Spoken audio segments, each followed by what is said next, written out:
Siempre en este rato vamos a tener lo que, digamos, en los ejercicios clásicos se llama plática. Habría dentro de los ejercicios como un tema general que vamos siguiendo, que es lo que están viendo con el padre Julio, y tiene su continuidad, tiene su hilación, y luego hay un momento en el cual se puede aprovechar para tener algo más, digamos, práctico, ¿no? Y eso es lo que vamos a hacer siempre a esta hora, la plática, ¿no? ¿Y qué vamos a hacer en esta plática o en estas horas de plática? Pues simplemente cogernos ese librito que tienen ustedes, que les ha dado el padre Julio, sobre el venerable José Rivera, y atrás viene un examen de conciencia. Vamos a comentar eso, el examen de conciencia, nada más. Entonces, en primer lugar, partir de esta, no sé si seguridad, pero nos suele ocurrir de vez en cuando, o con frecuencia. Respecto al examen de conciencia, bueno, primero suele ocurrir que no lo hacemos. Entonces, si no hacemos examen de conciencia, pues imposible que crezcamos en la vida cristiana, ¿no? No sé, es como si vas al médico, mi doctor, que me duele aquí o allá, no se preocupe, ahora mismo metemos el Bisturí y lo arreglamos todo.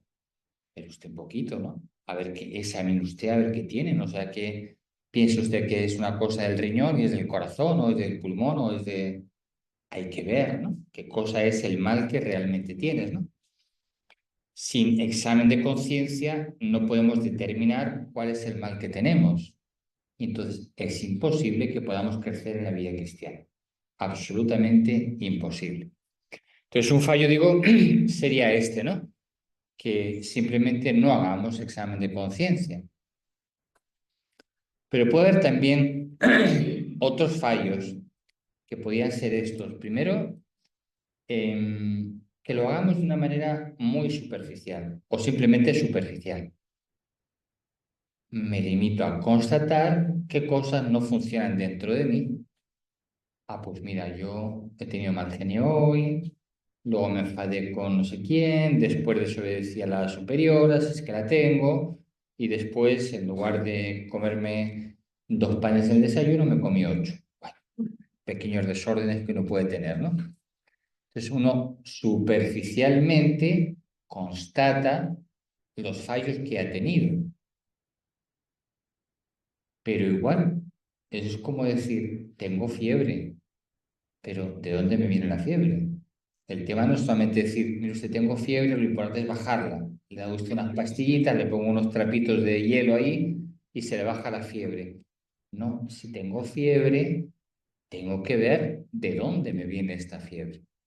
Entonces, frente a esa mirada superficial, por la cual simplemente constatamos el mal que hemos hecho, un verdadero examen de conciencia nos lleva a buscar las causas del mal. ¿Por qué estoy fallando? Entonces, me hace buscar dentro de mí cuáles son las actitudes más profundas que me llevan a fallar en este aspecto o en el que sea, ¿no? Entonces, es mucho más importante detectar las razones, las causas del fallo, que simplemente constatar el síntoma, evidentemente. Entonces, a veces en la vida cristiana, incluso haciendo examen de conciencia, no crecemos tanto porque hacemos un examen de conciencia, diríamos, meramente superficial, de puros síntomas. Me pasa esto, voy a esforzarme por dejarte en el mal genio y ya está, ¿no? Pero veamos por qué tienes el mal genio.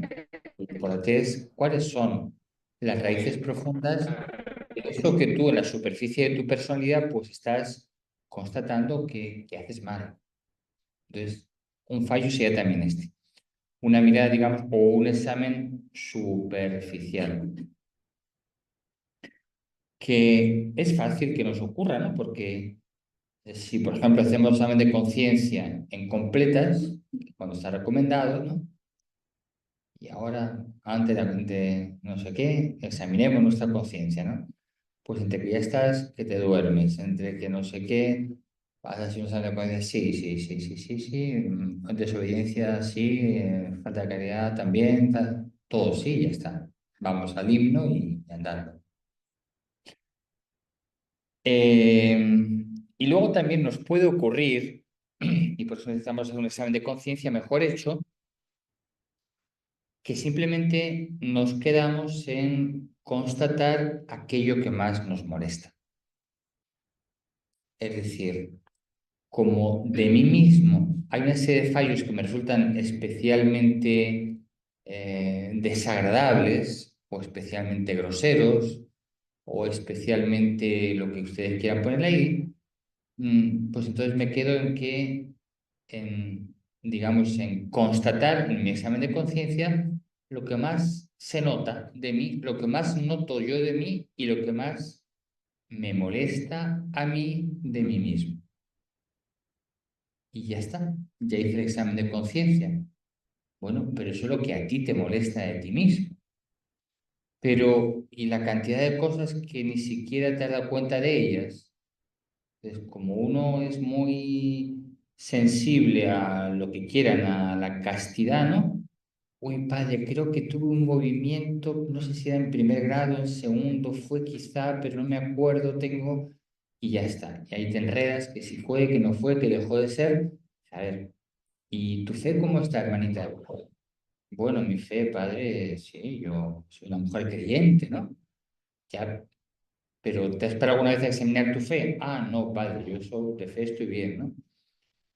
Y sin embargo, mucho más importante la fe, evidentemente, ¿no? Pero como eso no me molesta, como no tengo síntomas en la falta de fe que me resulten molestos, pues nunca me paro ni a acusarme de ello, ni a confesarme de ello, ni a darme cuenta de ello, ¿no? Entonces, ¿qué hay que hacer? Pues hay que hacer un buen examen de conciencia, ¿no? ¿Y qué significa hacer un buen examen de conciencia? Pues significa mirarnos con los ojos de Cristo. O sea, llegar a participar de la mirada que Jesús tiene respecto de mí. Solamente cuando sé conocerme con el conocimiento de Cristo, entonces sí estoy haciendo un auténtico examen de conciencia. Porque yo para mí mismo soy en una gran medida un misterio, pero un misterio en el sentido de un enigma, es decir, algo desconocido. Y muchas de las cosas que conozco de mí mismo seguramente no las sé interpretar. O no sé cuál es el peso real que tienen dentro del proceso de mi vida cristiana. Pero Jesús sí conoce. Él conoce perfectamente mi pasado, mi presente, mi futuro, cuál es mi lugar en la iglesia, cuál es la relación que tienen estos actos que hoy he vivido o estos momentos que hoy he vivido, la relación que tienen pues, con el resto de los hombres, etcétera, etcétera. Es decir, él conoce perfectamente mi realidad. Entonces, un examen de conciencia es sobre todo una revelación. Cristo me revela quién de verdad soy yo. Recuerda esa frase que, que está en Gaudium et Spes y que el Papa Juan Pablo II repetía continuamente, ¿no? El misterio del verbo encarnado, perdón, el misterio del hombre solo se revela a la luz del misterio del verbo encarnado. Una frase que Juan Pablo II repetía 1000 veces, ¿no? Y que está ahí, la Constitución Gaudium et Spes, ¿no? Pues esto es un examen de conciencia, que yo, que para mí soy un misterio, necesito que Cristo me revele quién soy yo. Entonces, el examen de conciencia se me aclara solamente, y lo vivo en verdad solamente contemplando a Cristo. Por una parte, dejando que Cristo me revele quién soy yo, me manifieste quién soy yo, participando de la mirada que Cristo tiene respecto de mí, y por otra, se me hace clara la realidad de quién soy yo, eh, contemplándolo a Él, como por contraste, diríamos. Miro a Jesús y por contraste me doy cuenta de quién soy yo. Eso es como si una persona, por ejemplo, qué sé yo, no tiene hábito de limpieza y no ve otras casas, vas a su casa y es un desastre, ¿no? Parece que yo parece un lugar de chanchos más que un lugar de hombres, ¿no? Pero si esa persona visita a otras familias, visita a otras casas, por contraste empieza a entender lo sucia que está la suya, ¿no? Ve casas ordenadas, ve casas limpias y dice, la mía realmente es un desastre, ¿no? Pues por contraste, mirando a Jesús, entiendo cuáles son mis desórdenes, cuáles son mis suciedades, cuáles son mis ataduras. Contrastando con, mirándome en Cristo, descubro quién soy yo. Mirando, mirando la santidad de Cristo, descubro cuáles son mis pecados. Por tanto, examen de conciencia es participar de la mirada de Cristo, que Cristo tiene respecto de mí, participar del conocimiento que Cristo tiene respecto de mí. Un verdadero examen de conciencia, entonces, me llevará, puesto que es esta mirada de Jesús, ante todo y sobre todo, a descubrir que mi ser más profundo es siempre imagen de Dios, es siempre hijo de Dios. Y por tanto, todo examen de conciencia me pone una actitud de agradecimiento. Un examen de conciencia que no me hace descubrir la totalidad de quién soy yo y que no me lleva a la gratitud, posiblemente es un examen de conciencia no cristiano. Porque Jesús me revela la integridad de quién soy yo. Pero obvio, yo no soy un cúmulo de pecados, no soy un cúmulo de traiciones.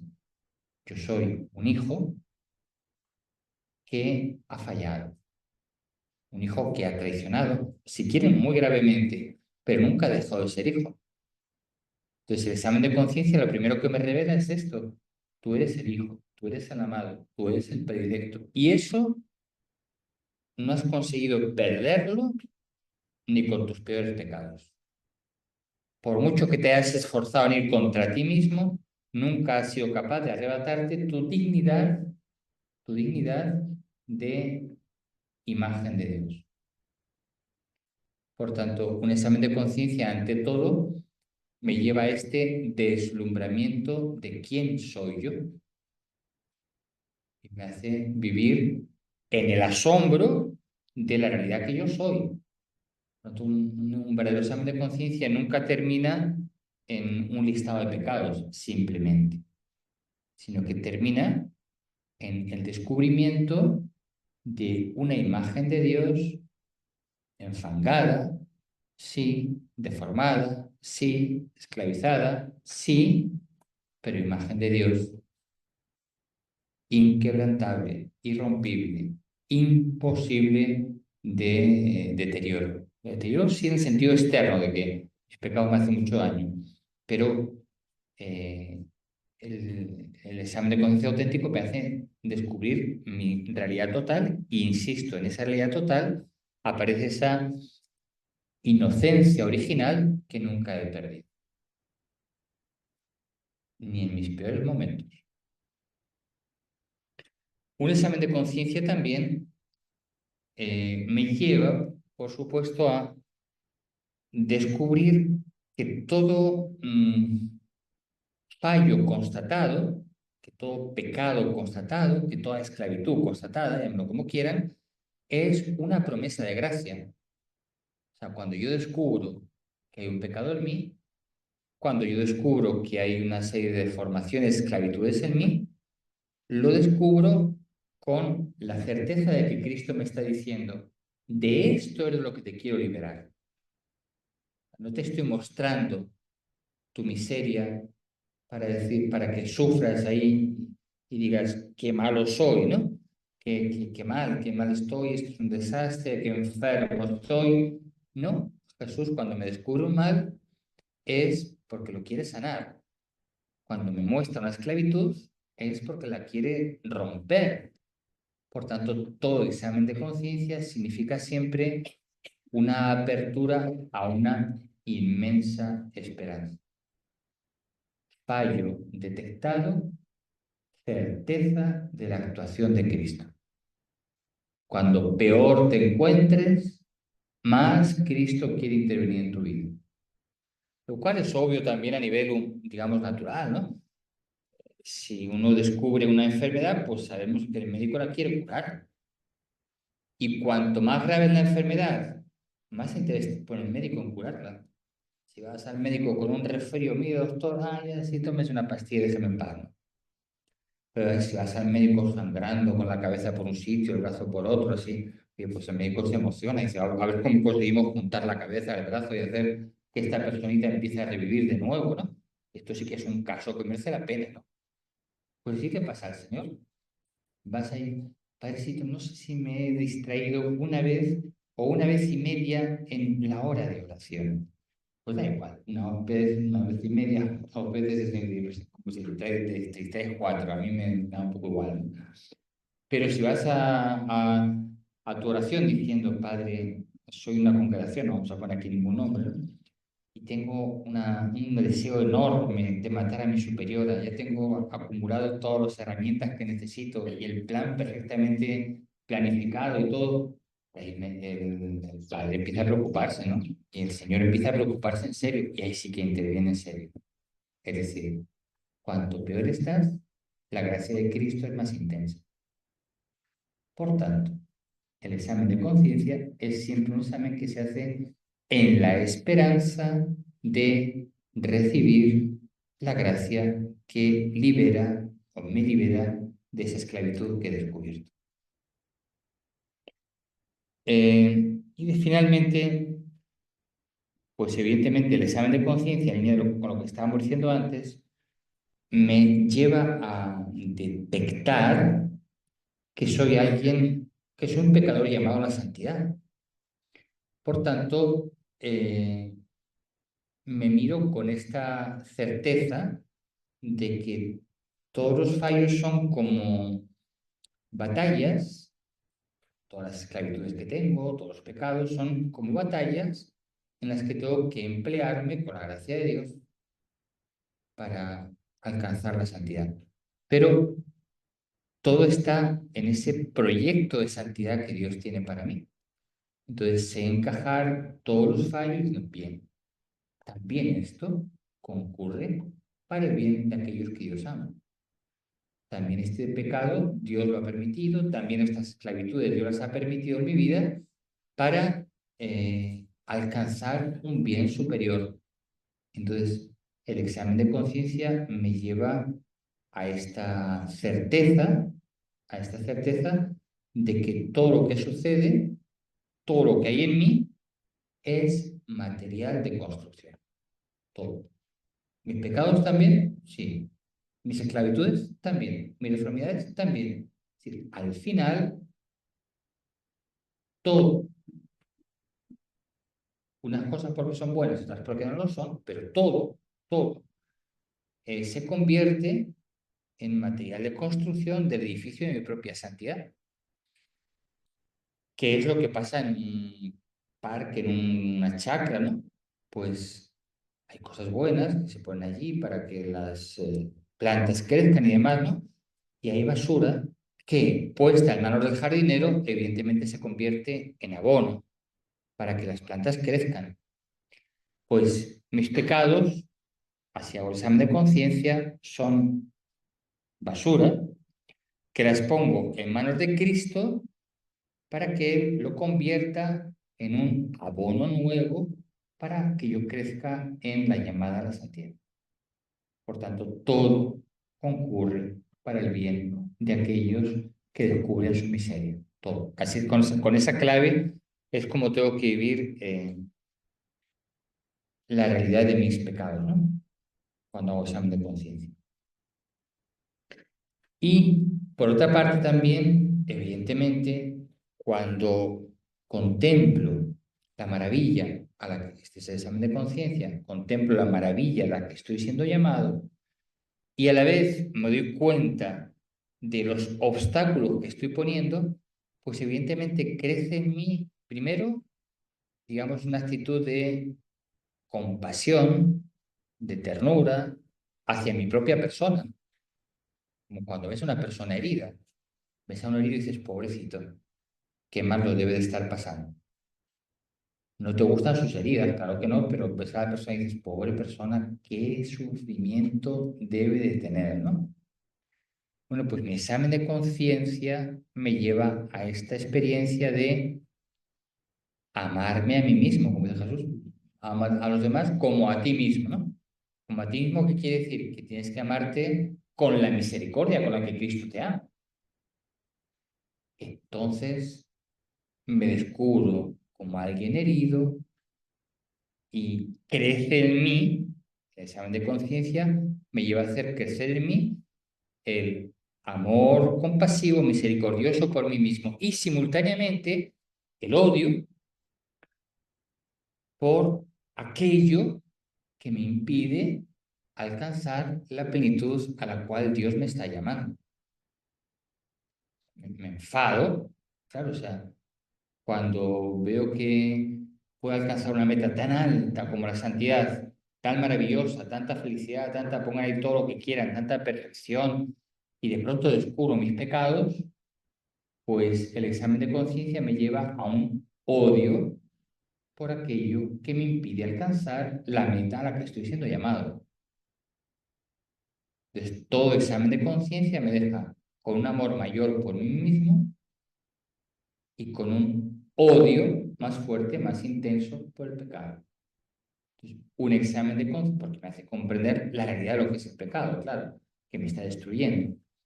Entonces, un auténtico examen de conciencia es como una vacuna contra el pecado, porque te das cuenta del daño que te hace el pecado. Y dices, yo no lo quiero, yo esto lo odio.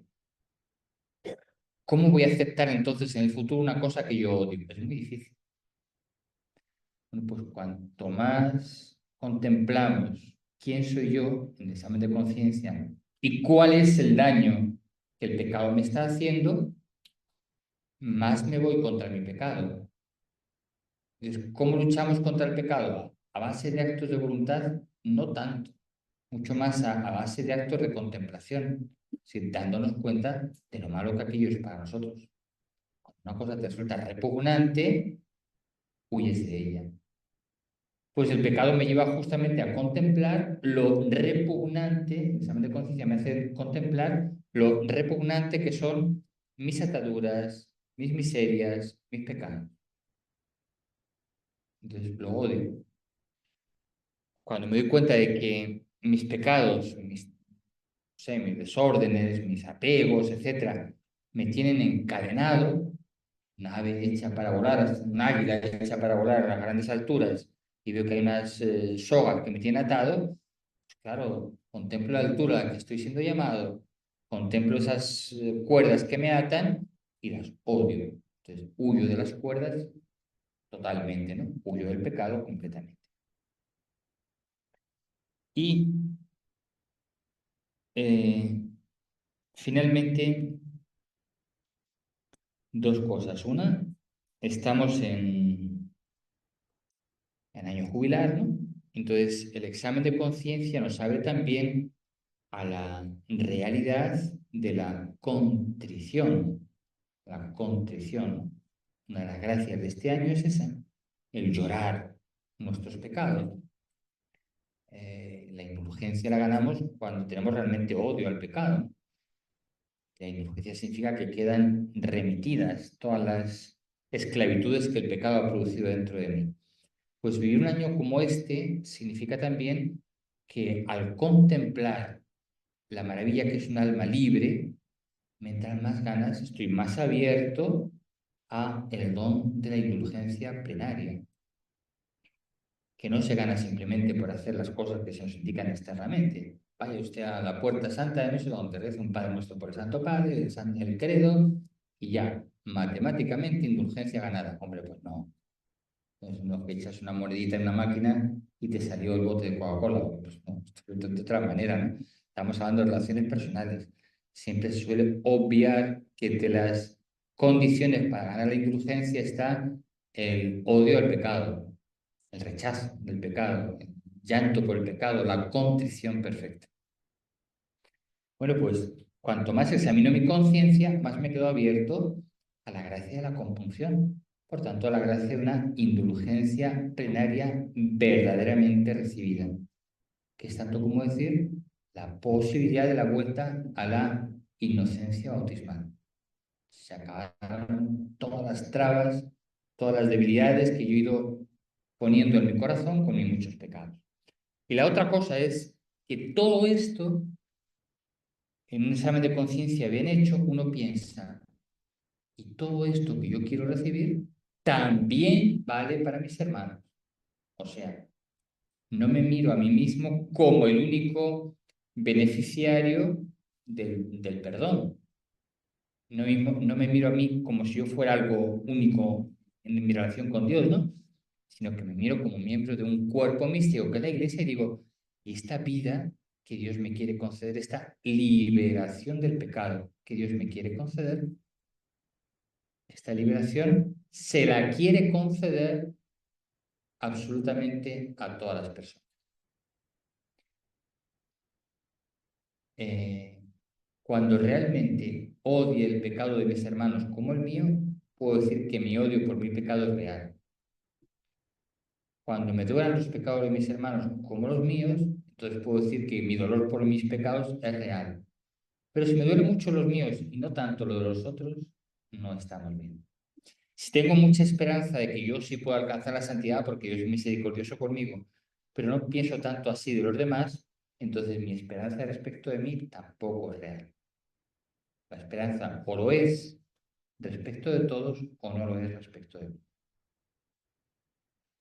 Bien, pues estas son algunas ideas sobre cómo tenemos que vivir el examen de conciencia, ¿no? Que entonces conviene hacer, bueno, San Ignacio creo que lo recomienda 2 veces al día, ¿no? Y las completas nos recomiendan cada noche cuando al rezar, ¿no? Pero parte de esos exámenes de conciencia que podemos hacer, haremos seguramente con mucho fruto, nos conviene de vez en cuando, en el retiro mensual, por ejemplo, sacarnos un rato largo para que mi examen de conciencia no sea, como decíamos antes, la enumeración de un listado de fallos, sino que sea un rato largo de contemplación, de oración, y en ese clima de oración voy viendo qué cosas hay realmente en el fondo de mi corazón. Porque, insisto, si no detectamos lo que está al fondo, las actitudes que producen estos actos, los actos se van a seguir multiplicando. Entonces, tenemos que descubrir qué hay detrás de cada desorden en mi vida.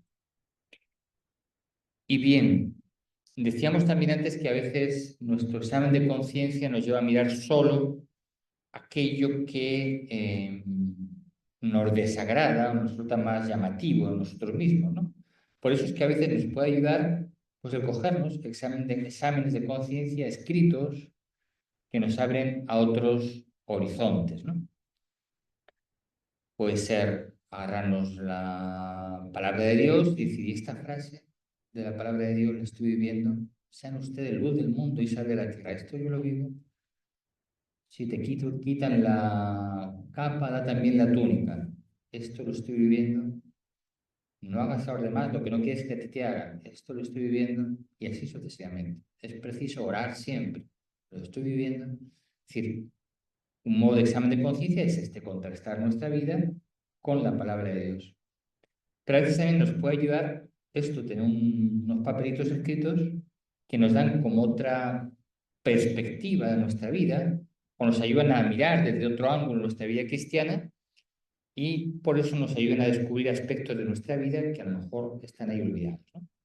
Entonces, concretamente, el que está en ese librito que tienen ustedes es un examen de conciencia desde la óptica de las virtudes.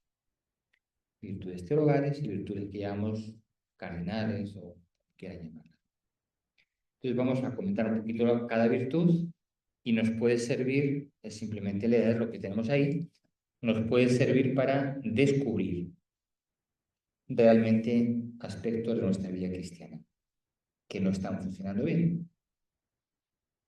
Bueno, en primer lugar, darnos cuenta de que las virtudes, como dice la palabra, pues son fuerzas, son energías, son dinamismos que hay en nosotros. Y darnos cuenta de que esas virtudes están infundidas en nosotros por el bautismo. Entonces, primera cosa, si no me doy ni siquiera cuenta de que tengo virtudes infundidas, no las voy a ejercitar. Entonces, a lo mejor un primer punto del examen de conciencia es este, ¿no? Darme cuenta de que en mí están las virtudes infundidas por Dios a través del bautismo. Caer en la cuenta de ese detalle, ¿no? Segundo, darme cuenta de que virtudes quiere decir que son energías. Si, por ejemplo, uno no es consciente de que tiene mucha capacidad física, dice, oye, vete a correr 8 kilómetros. Uy, 8 kilómetros. Uf, no pide usted poco. Resulta que el tipo es un atleta de primera categoría, ¿no? Así se da cuenta de que sí, que soy un atleta total, ¿no? Puedo correr 8 kilómetros y lo que haga falta. Pero si no me doy cuenta de que tengo esa capacidad, no la voy a ejercitar nunca. Y la otra cosa es igual, darme cuenta de que las virtudes crecen, claro, igual que a nivel físico, si las ejercito. Si uno va al gimnasio todos los días, hace allí sus pesas o lo que sea eso, ¿no? Y dale que dale, pues al final sus músculos están fuertes, ¿no? Agarra 50 kilos y como si no agarrase nada, ¿no? No le cuesta nada. ¿Por qué? Porque ha estado ejercitando sus músculos, ¿no? Pero si no ejercito mi cuerpo, pues me vuelvo débil físicamente. Si no ejercito mis virtudes, se van, van languideciendo y me vuelvo débil. Necesito conocer que las tengo y necesito ejercitarlas para que mi vida cristiana vaya adelante. Y dentro de estas virtudes, evidentemente, el primer puesto es siempre para las virtudes teologales, fe, esperanza y caridad. Y aquí una vez más la llamada de atención de antes, ¿no? A veces nos confesamos o nos acusamos o, en fin, constatamos en nuestro examen de conciencia de cosas visibles pero secundarias.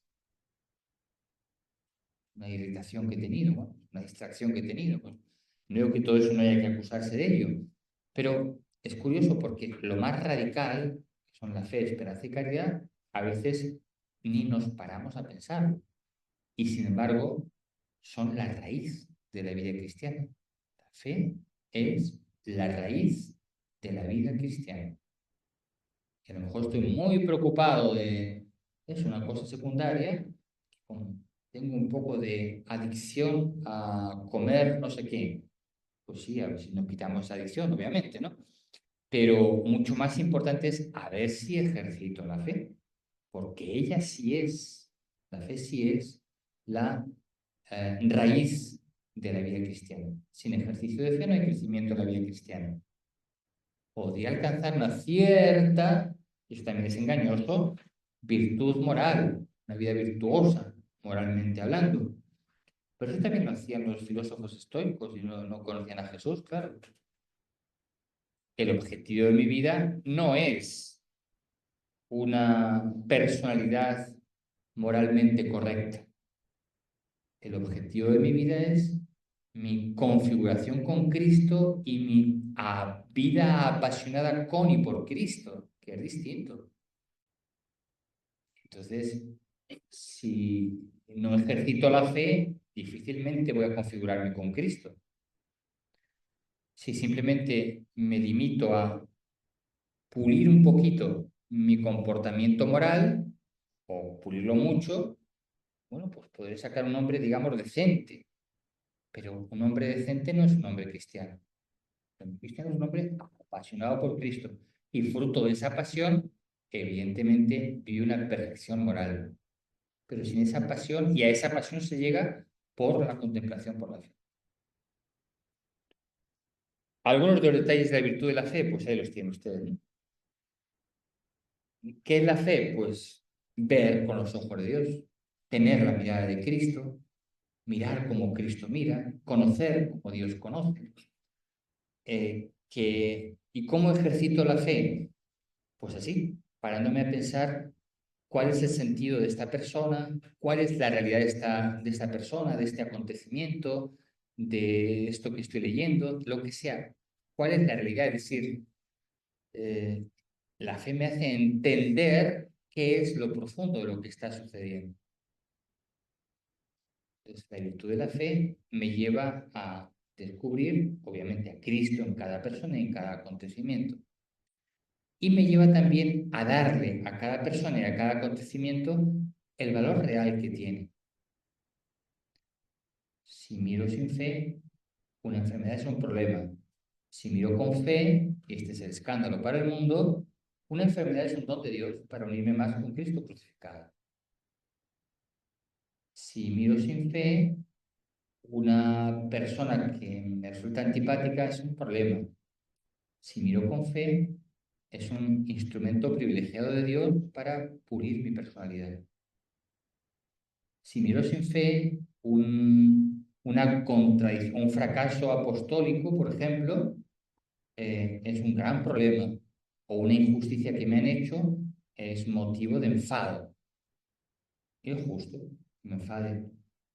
Si miro con fe, un fracaso, una injusticia, una contradicción, son Dios que está podando mi vida. Es Dios que me está desmantelando para que me quede a solas con solo Él. Pero esto que me lo da la fe. Si no se mira así como... Estamos todavía en tiempo de Navidad, ¿no? María y José suben por un montón de causas injustas a Belén. Un edicto del emperador, que es un usurpador, que no tiene por qué estar allí. Aquí no, aquellos no son tierras de Roma, pero ahí está el hombre, un invasor.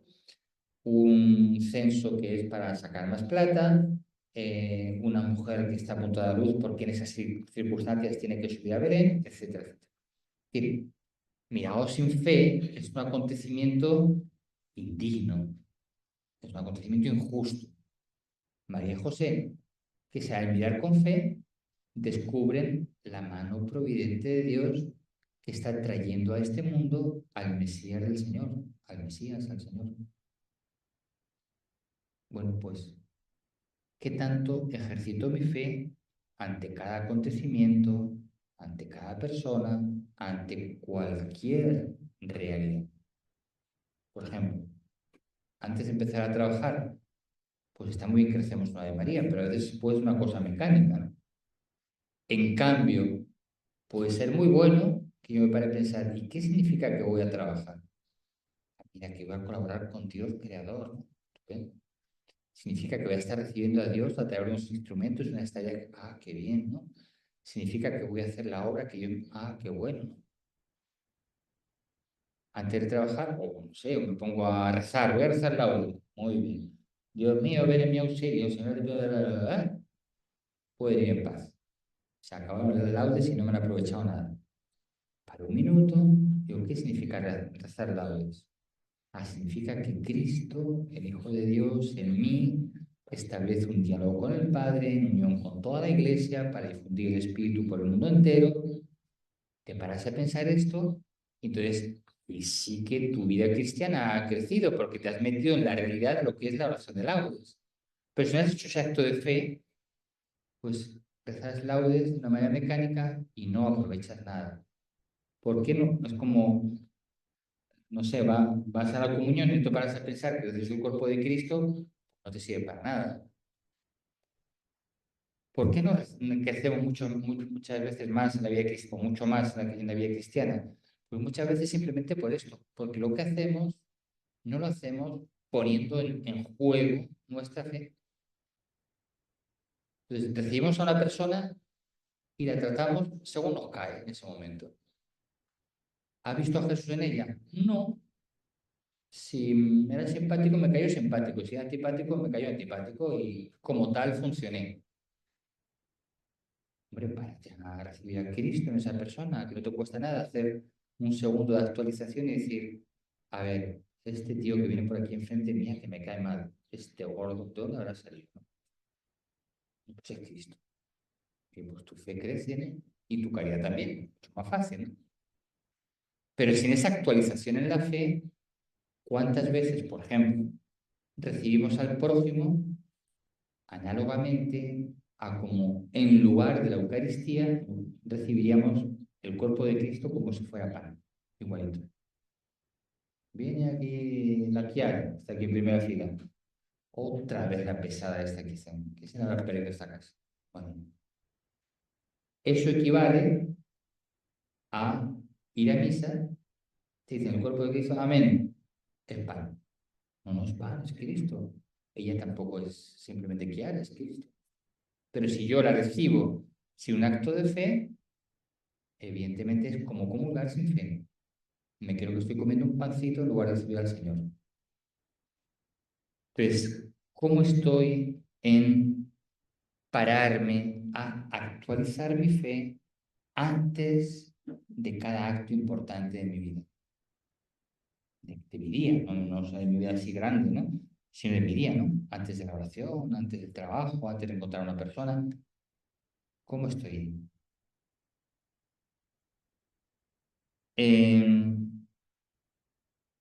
Una, digamos, ejercicio de fe que luego viene también en la caridad, porque obviamente que no es que la fe está aquí, la caridad aquí, la esperanza allí, sino que va todo unido, ¿no? Pero, por ejemplo, un ejercicio de fe que nos ayuda y que tenemos que plantearnos constantemente, ¿no? Es, pues, todo el tema de la inhabitación. Me paro a pensar que estoy habitado por el Padre, por el Hijo, por el Espíritu Santo.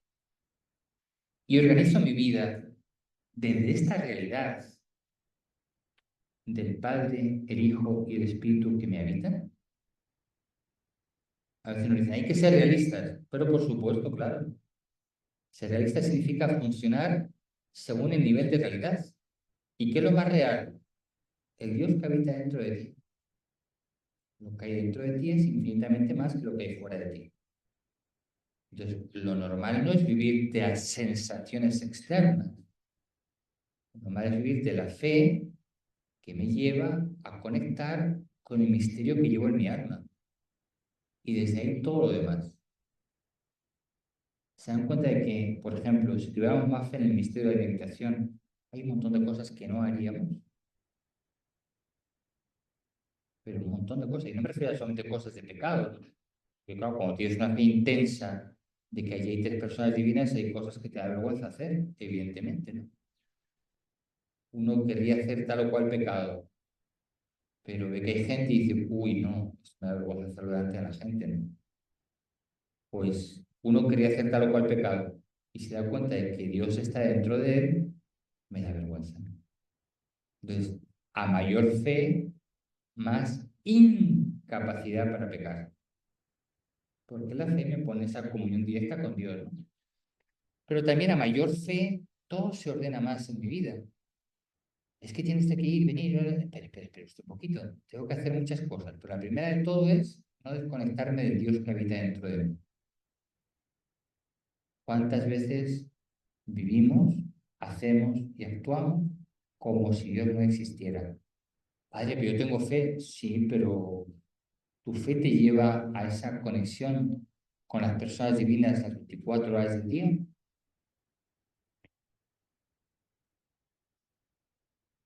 Bueno, y se subraya algunos puntos más que ustedes pueden ir viendo después, ¿no? Que es, pues, qué tanto estimo los medios para acrecentar mi fe y qué tanto me parece un pecado el abandonar algunos medios que me llevan a cultivar la fe o el ser negligente para cultivar esos medios. Por ejemplo, ¿con qué facilidad podemos abandonar eh, la lectura espiritual, la lectura bíblica? Bueno, eso bueno, si lo hago está bien, padre. Si no lo hago, bueno, ya se entiende que hay muchas cosas que hacer. Pues si no alimento mi fe. Y curioso, porque siempre a nivel físico funcionamos al revés. Aliméntese usted bien porque va a tener un día, una jornada de mucho trabajo, ¿eh? Estar bien alimentado. Puede ser que sí. Pero dice, oiga, alimente usted también su alma porque va a tener una jornada de mucho trabajo. Bueno, si me queda tiempo ya veremos si en algún momento puedo hacer un ratito de oración. Si usted no alimenta bien el alma, esa jornada se le va a venir en contra de usted. Entonces, alimentamos y cuidamos nuestra fe.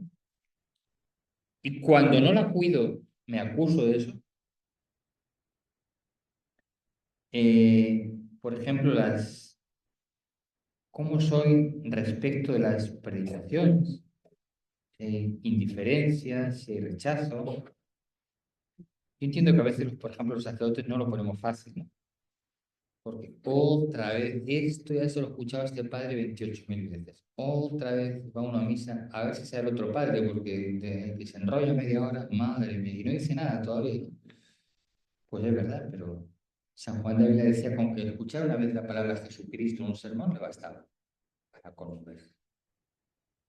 ¿Qué ha hecho el padrecito? O sea, está una hora y no ha dicho nada, pero una vez que dijo Jesucristo, ya está, me conmoví.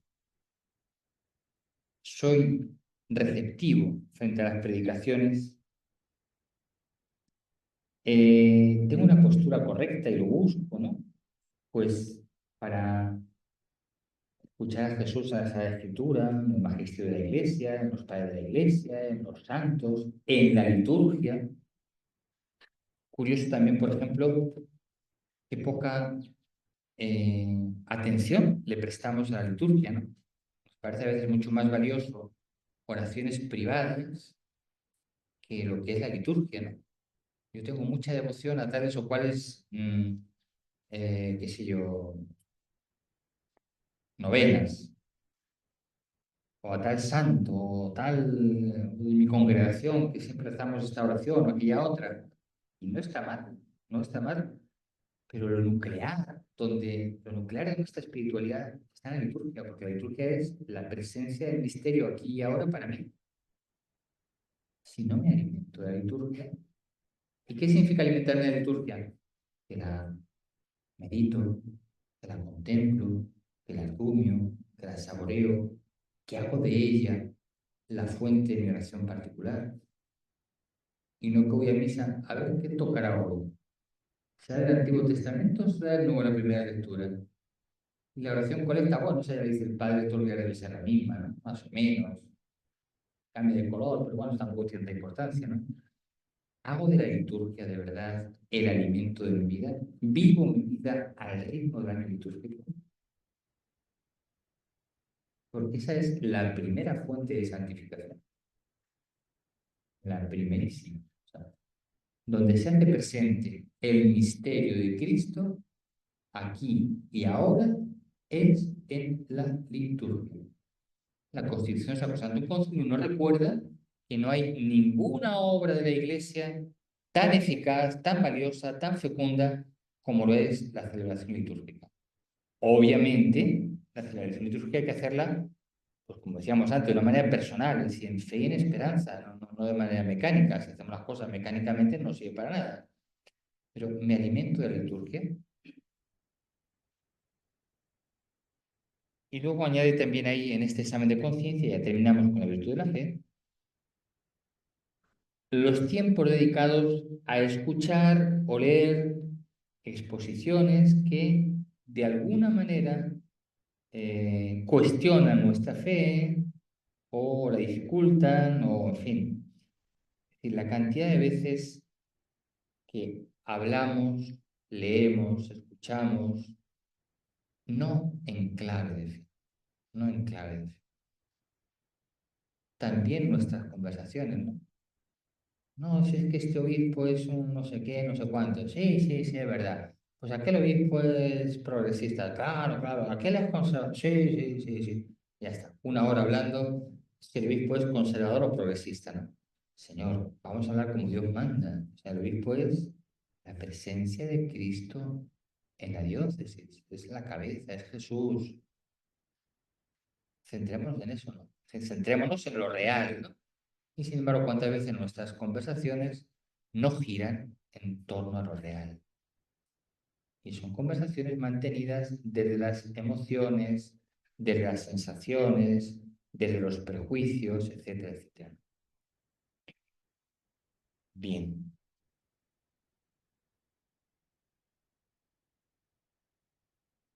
Y finalmente lo que decíamos ya antes, ¿no? Preguntarme si de verdad intento ejercitar la fe en cada instante de mi vida. Obviamente no se trata minuto por minuto de estar haciendo un ejercicio de fe, pero sí que se trata de ponerla en marcha, por así decir, actualizarla, ponerla en juego cuando voy a empezar algo importante, de manera que toda esa actividad, ese rato de mi día, quede iluminado por la luz de la fe. Si no la pongo en marcha, si no la actualizo, me puede ocurrir que en lugar de que ese rato esté iluminado por la fe, pues está vivido desde otras instancias de mi personalidad. Entonces simplemente no crezco. Las cosas que hago durante el día me hacen crecer si las hago, si son buenas y si las hago bien. Si hago una cosa mala, evidentemente no me hace crecer. Pero si hago una cosa bien, no de una manera buena, tampoco me hace crecer. Es claro, si comulgo, no sé, con actitud no sé, de pecado, etcétera, hasta puedo cometer un sacrilegio, peor todavía.